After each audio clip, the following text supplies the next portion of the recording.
The question that all Philadelphia fans should have the answer to, that ESPN is just starting to talk about, is Tyrese Maxey the best player in the East? The answer is a resounding yes, yes, yes. Tyrese is the best player in the East, and he's creeping into the conversation of the best player in the NBA because he's playing like one of the best players in the NBA. What's going on, Sixers Daily, guys? Thank you guys for stopping in, dropping in, and thank you for liking, watching, commenting, and subscribing, guys. We're going to keep the conversation flowing and going about how important Tyrese is, not only to this team, not only for this season, but for the franchise as a whole. Tyrese Maxey has changed the trajectory of this Philadelphia 76ers squad. Because before, Philadelphia was one Joel Embiid injury away from not being able to win a game. Now, with Tyrese Maxey, with his mentality, with his leadership, and just with his success on the court, this Philadelphia 76ers squad could be and should be arguably one of the most dangerous teams in the Eastern Conference. Because don't look at the record, guys. They've got 11 wins. They've got like 8 losses. Don't look at the record. Look at how this team plays when they're on the court. They're competing in over 80% of their matchups. They're competing against any and everybody. Now, that's good news and that's bad news because they're competing against good teams. They're competing against bad teams. But competition is what you want this team to not only prioritize, but specialize in. Because last season, if Joel wasn't playing, if Tyrese didn't play, if Paul George wasn't playing, you could see this team didn't have a fight. You could see this team quit a lot.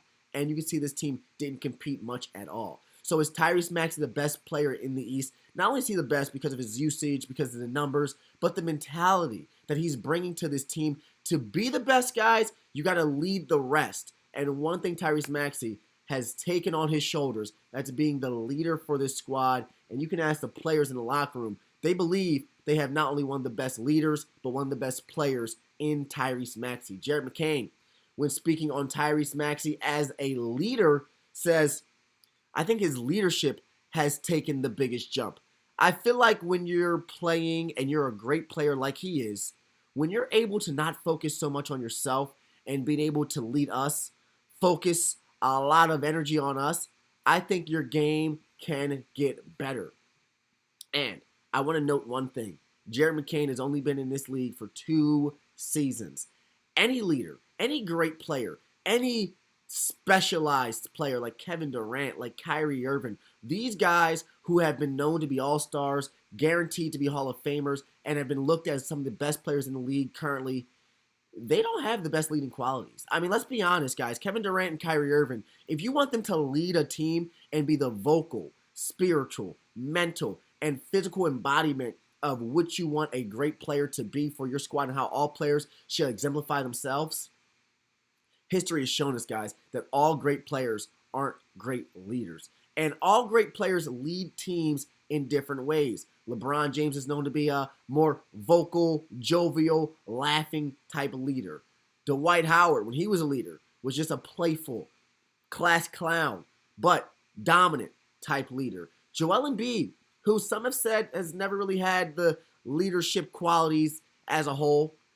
Kevin Durant, Kyrie, Joel, Kobe Bryant, a great leader, but a leadership quality that some people just couldn't get behind, falling behind a guy that didn't smile much, didn't joke much.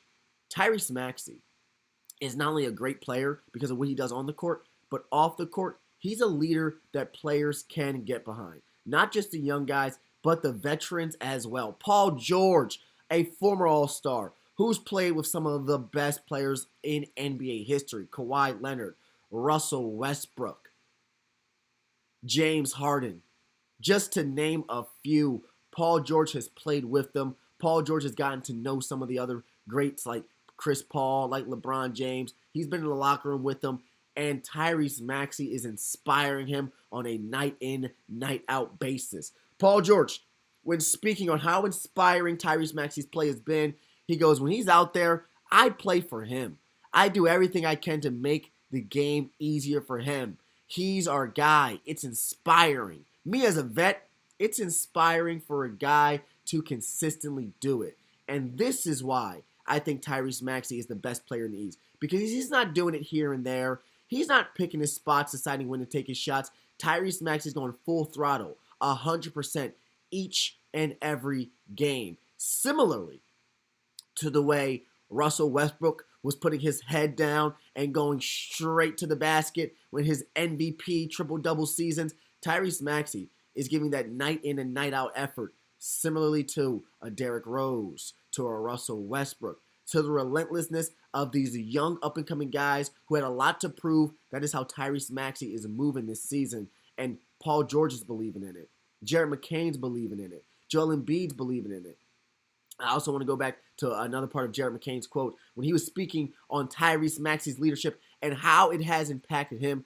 He also noticed that he says, I've noticed that he gives us energy that allows him to be better offensively and defensively, all of it. Being a good leader does also give you a chance to be a better on-court player, and the leadership that Tyrese Maxey has given to Jared McCain has definitely impacted Jared McCain, guys. Jared McCain says after every game he would text me. Tyrese would text Jared. He texted me when I went down to the G League, just staying in my ear. Continue to be yourself. It's going to come back. So he's been a great mentor, somebody who I can go to for that and kind of help me get through the process of coming back. And if Jared McCain says that Tyrese Maxey has been a focal point and very inspirational in not only his recovery process, but a key to his improvement throughout the season, you got to give Tyrese Maxey more brownie points, more kudos. Because shout out Giannis Antetokounmpo, who is arguably the other greatest player in the East and maybe taking the reign from Tyrese Maxey as the best player in the East. Players aren't talking to Giannis or talking about Giannis like that. Players aren't saying that, listen, Giannis is making the entire team better. Listen, we are looking to Giannis on a day in and day out basis. Let's be honest, Jeff Teague, who was in that locker room during the Bucks championship season, never really gave Giannis the respect that Tyrese Maxey is earning and that he deserves for the way that he's playing right now. And Jared McCain, who has been doing nothing but improving for the last 5 games. Jared McCain, in 4 out of the last 5 games, has scored 14 or more points, has found a way to be averaging around 14 points per game in these last 5 games. Jared McCain has been balling. Jared McCain has been improving. And Jared McCain does say, and is a testament to the leadership and to the leader qualities that Tyrese Maxey brings into this building on a night in and night out basis. Plus, if Jared McCain is playing well, guys, this team is only going to do better. The depth at the guard position with VJ, with Grimes, with Maxey, and now with a healthier, more confident and consistent McCain, this squad is only going to get better. If the team gets healthier, this team should and will get better. But speaking of how this team can get better, guys, make a trade, okay? Make a move. Bust a groove. Pick up the phone. Because Giannis Antetokounmpo has reportedly demanded or requested a trade from Milwaukee. Guys, he's already requested a trade, and Milwaukee is trash. They are when Giannis plays around 50%, and when he doesn't play, they are 1-5. Now, being 1-5 when your star player doesn't play is exactly the Philadelphia 76ers motto. When Joel Embiid wasn't playing, this team never saw victory. And if they did see victory, it was against bad squads, sad squads, or in a lucky feast, a lucky fight. But now that Giannis is getting a sample and a taste of that Doc Rivers offense, of that Doc Rivers coaching, Doc Rivers, who's always been a star-heavy, star-happy coach. When he has the best players in the league, Doc Rivers has his teams playing as one of the best in the NBA. But when Giannis isn't out there, you can see with his coaching, with his tutelage, and what the team is really made of, Giannis don't like it. Joel Embiid had to go through it. Philadelphia had to suffer through those terrible Doc Rivers years. And now it's time for Giannis to pick up the phone and find a new home. If you're Philly, can you trade for Giannis? You can. You should. Will they? Can they? Think about it, guys. I want you to think about what a Giannis Antetokounmpo trade would entail. It would mean you got to move Joel Embiid. It would. It would mean you have to move Jared McCain. I think it would. It would mean Quentin Grimes would be up for trade and possibly sign an extension for Milwaukee, find a home in Milwaukee. It could, it would. Hopefully, you can get rid of Paul George. Probably not. I don't think Doc Rivers and Paul George, who are last time they were in the same building, were at odds, did not see eye to eye. I don't know if Paul George is looking to play for Doc Rivers anytime soon. Hopefully Paul George doesn't have an option, but I don't think Doc Rivers will want Paul George back in this building, especially for a Giannis Antetokounmpo trade. I mean, if you're doing Paul George instead of Joel Embiid, I'm not necessarily sure if that helps the team long term. Because Joel has, I think, 4 years left on his deal. And Paul George has 3 years left on his deal. If you're Milwaukee, you probably want to get rid of, or probably want to take Paul George over Joel just for the chances of getting some cap space back in the short term rather than the long term. Am I right? Am I wrong? Can Philly trade for Giannis? Financially, contractually, they have the pieces. They have the assets. Draft pick wise, Clippers draft pick, they can talk about it. They can pick up the phone call. But there's got to be better trades out there for Giannis. There's got to be better market movers out there for Giannis. And does Giannis even fit perfectly in this Philadelphia scheme, Philadelphia system? Giannis would and should want to play with Tyrese Maxey, who could be the perfect running mate.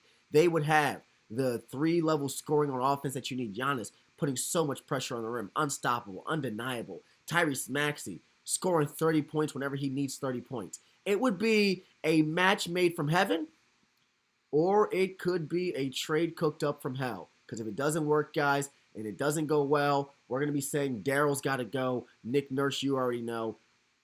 Hanging up the phone, where's Ty Lue at?